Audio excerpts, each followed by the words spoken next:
So if your Sky Max router here is not connecting to a pod, well, there are a few things that you may want to do. So first things first is you may want to check your router. So make sure your Sky Max hub is switched on, connected to the internet, and the Wi-Fi is working. Now, if the hub is itself isn't online, the pod can't connect. Now, also for troubleshooting here, plug the pod into a socket close to the router. This removes distance issues during setup.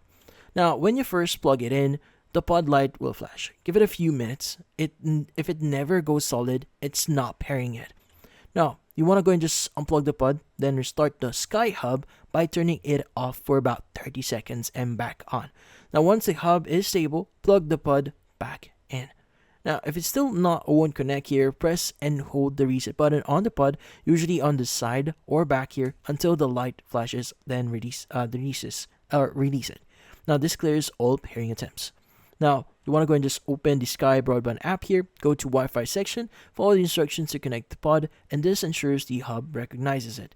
Now, once connected near the hub, unplug it and place it halfway between the router and the room with your poor signal. Wait for the light to turn solid or wait for the light to turn solid again.